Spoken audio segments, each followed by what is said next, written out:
Good evening. Indian IT for decades has followed a very simple equation. More revenue meant more people. That very equation has broken down. Over the last 9 months, India's top 5 IT firms have barely added any employees, even as deals kept coming in and, of course, the revenues continued to grow. In fact, some of the biggest names have cut jobs. AI is now embedded in almost every large contract. Costs are rising, and headcount is no longer the growth level it used to be at one point. So what exactly has changed inside India's IT industry? And what does this mean for the next generation of engineers? Well, to help us, of course, unveil the truth behind all of this, we are joined by our very own tech journalist, the brilliant Mohit Pandey, who's been tracking this shift very, very closely. Welcome to the show, Mohit. How are you doing? Thanks for having me to the show. Wonderful, how are you doing? As always, I'm doing wonderfully well. Thank you so much, and looking forward to this particular conversation of ours. Yes. Let's kick things off by first setting the context. Let's start with the basics.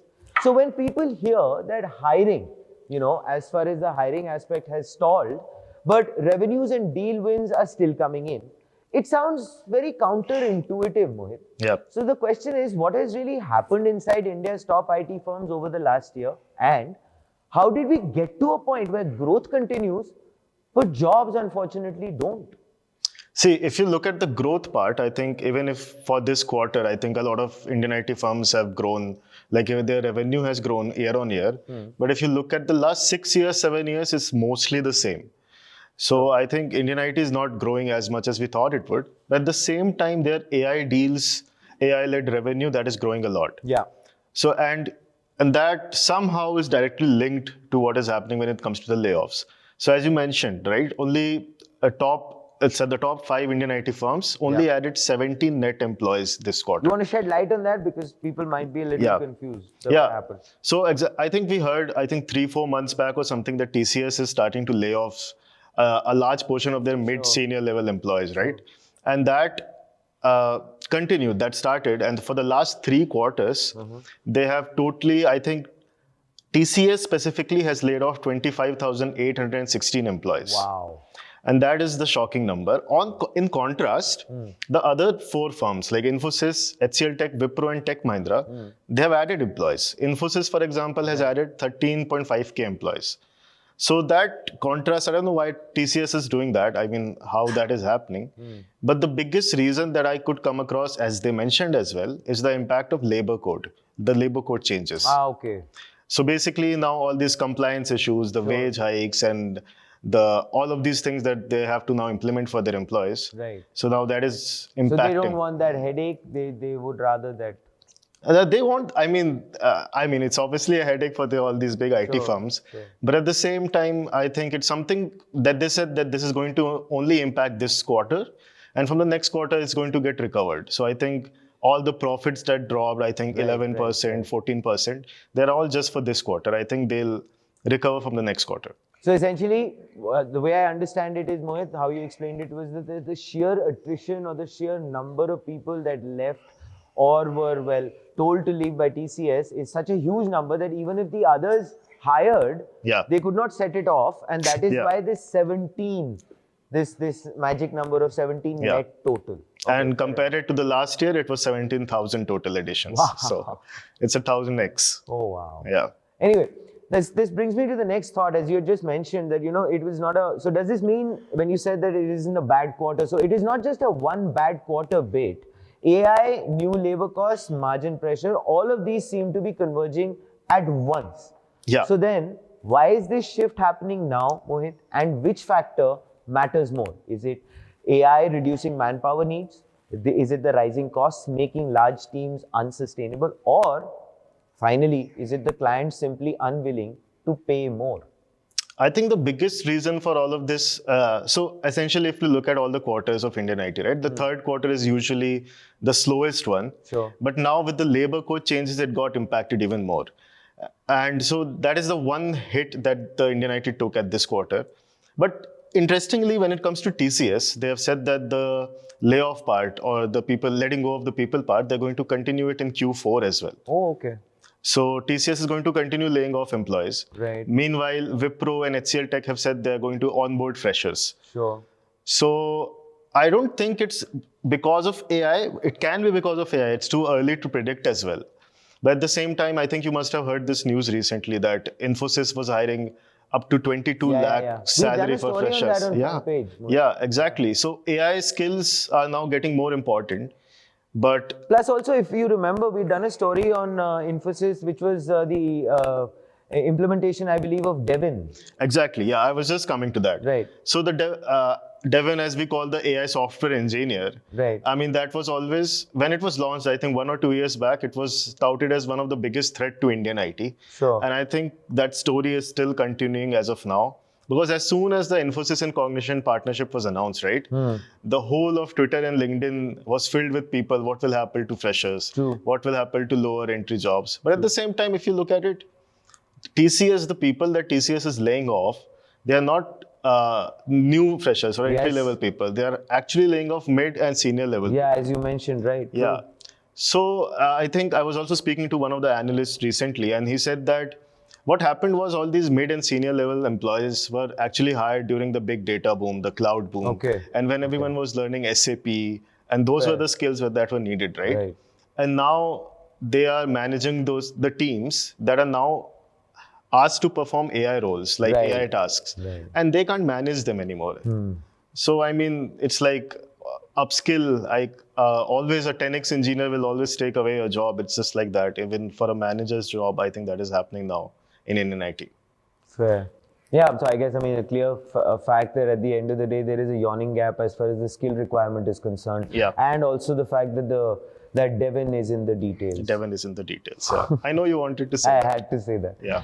Mohit, which brings me to this, and which is a very pertinent point, which I really want you to, shed light on. The question is, as far as the students and early career engineers are definitely worried about. Of course, you've mentioned right now that, it was a mid and the senior management, which was not being able to deal with all the upskilling for that matter, or they did not have the skill set. Yeah. Yeah. Right?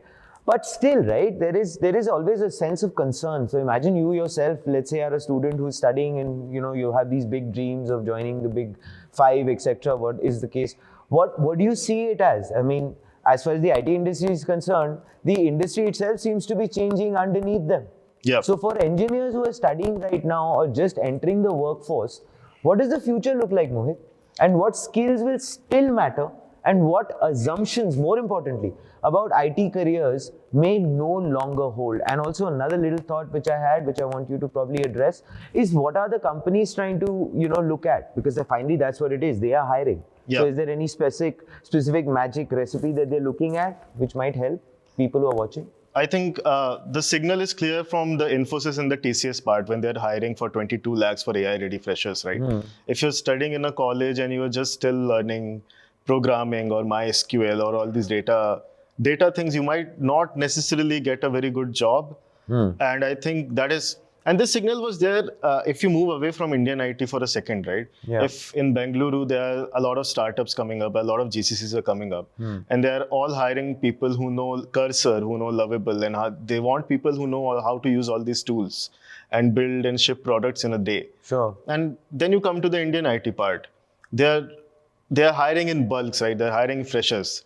True. So if one fresher in that is able to do a job of 20 people alone, I think the size of these IT firms and all these employees will definitely shrink. And for college freshers who are going to join these firms, I mean, it's a very scary thing. I mean, it's very hard to sugarcoat it in any way, right? Because you just have to upskill. But no need to do it, Mohit, to be honest. I mean, that's a ground reality which I believe everyone has to, wake up to. Yeah, I was speaking to one developer just today, and he's a cracked engineer, as you would say. Okay. So he was saying that he used to do a lot of coding, but he doesn't do it anymore. And he works at Microsoft, for example, but he's like, even in Microsoft, he's not doing any more coding. He's just typing prompts.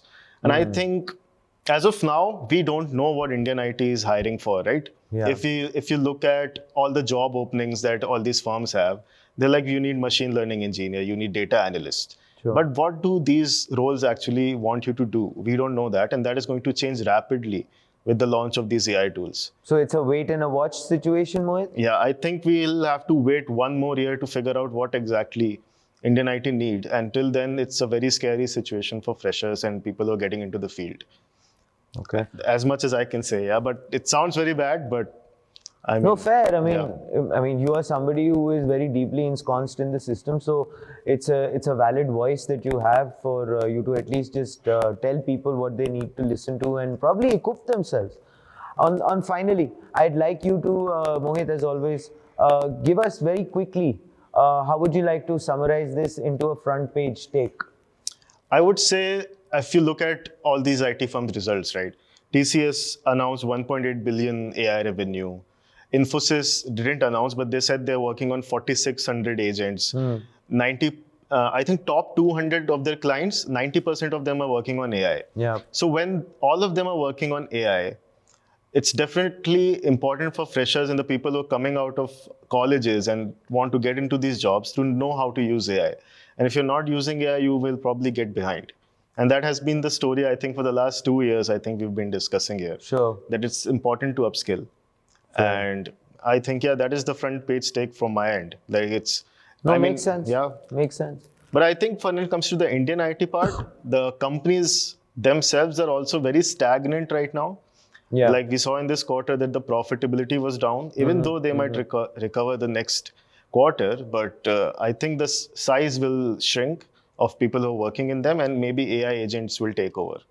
I think to end, I think McKinsey is a consultant for obviously, but they Right. said that a lot of I'm not sure about the figure, but they said we have some 20,000 employees and 6,000 of them are now AI agents. Wow. So I think the shift like that is happening right now, and I think people should be aware of it and just upskill themselves faster.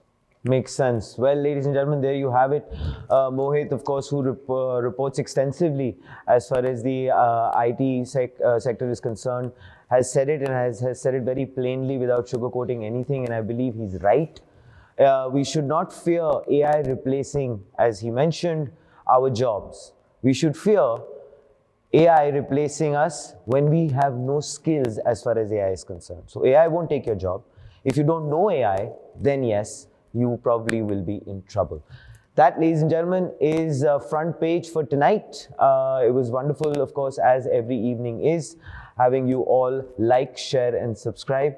And as we always say, think AI, definitely think upskilling, and always think AIM.